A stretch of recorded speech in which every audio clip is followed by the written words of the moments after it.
Hey guys, let's say you're in the key of C and you want to play the progression 4, 6, 5. Normally you would play the 4 this way by playing the 9th.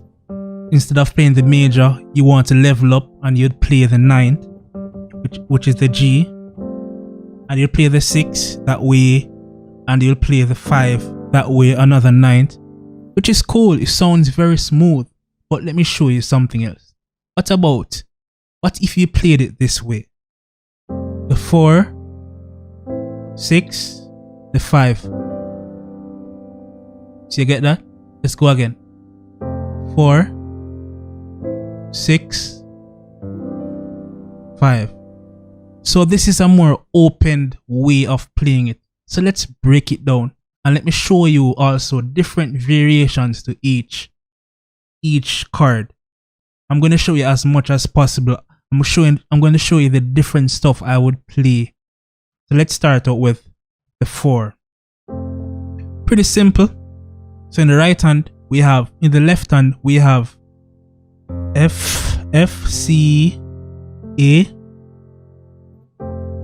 and the right hand plays C and G. If you cannot stretch, you can play that. So the left hand plays just the F and C, the right hand plays just the A, C and G. If you can stretch, you can take it a bit further where your thumb plays both the G and A to give it that dissonance sound. So we have that. In the right hand, you can add some variations to this. You can play this. So it's basically C, but we omit the G. So we can play that. Also, we can play the inversion.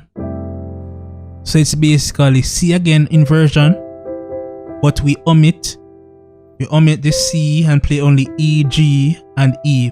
Many people would argue that it makes no sense to play. Mark, it makes no sense to play the E and the E here again. You have it at the bottom already. Why would you play it at the top?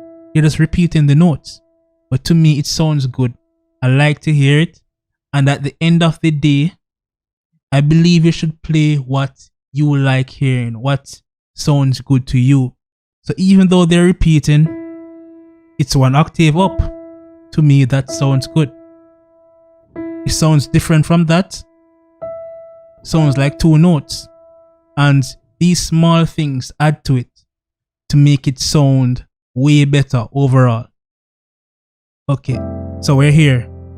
So the next one we could play is,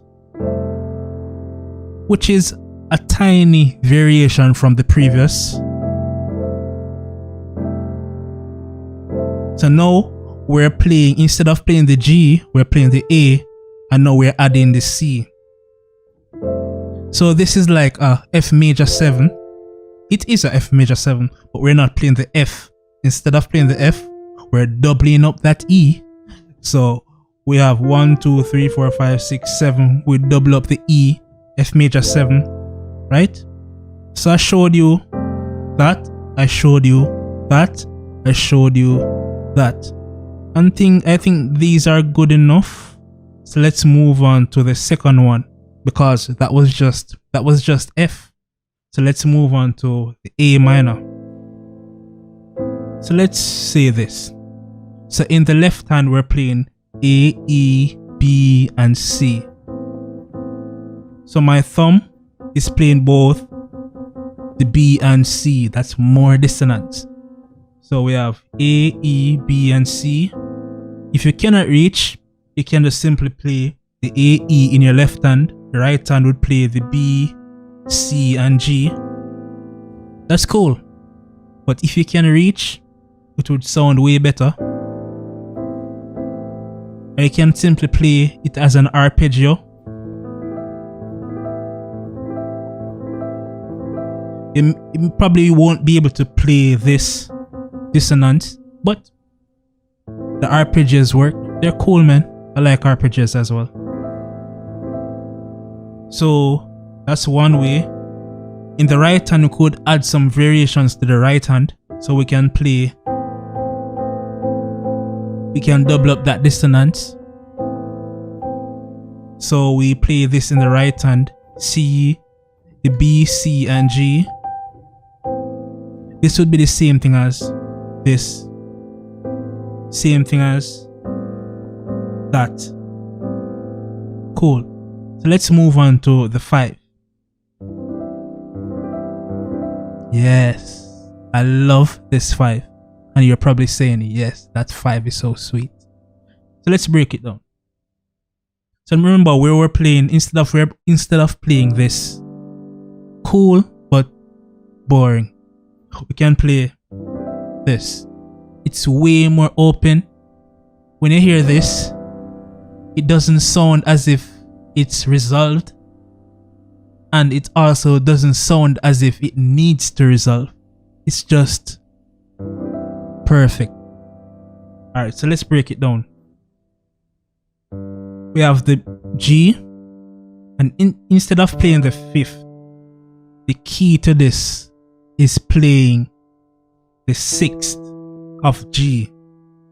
So normally you play G along with the 5th note to create that, but we're not playing the 5th, we're playing the 6th. Let's say we're in the key of G, 1, 2, 3, 4, 5, 6, 6, and you're playing the 3rd.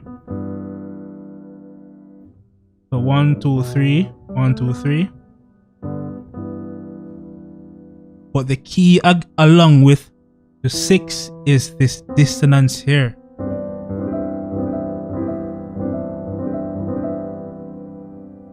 If you can reach this, yes, it would be so cool. But let's say you can't reach it. This could work. You're not going to have these top notes, but this works just the same.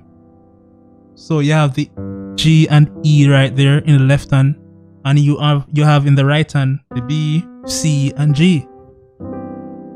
That works.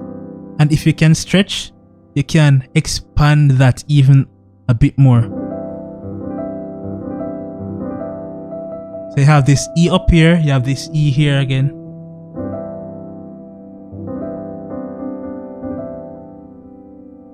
So that's a nice way to voice your 5. And I usually play this a lot. And a simpler way to voice these overall. Simpler, let's say you're not so advanced and you're upcoming up to intermediate. You can play the 4 this way. And the 6. And to still have that 5, you can play simple. So this 5, this 5, or you choose which one you prefer. So let me know. Which do you like? You like the original way? I oftentimes play this way as well. But sometimes you want something a bit different, something more open, something more beautiful.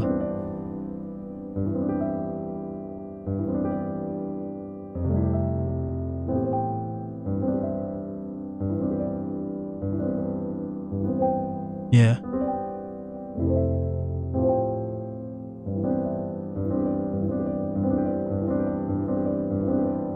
Yeah guys, so give it a shot and let me know what you think. And remember to subscribe, remember to like, remember to leave your comments. These things really help the video to reach more people.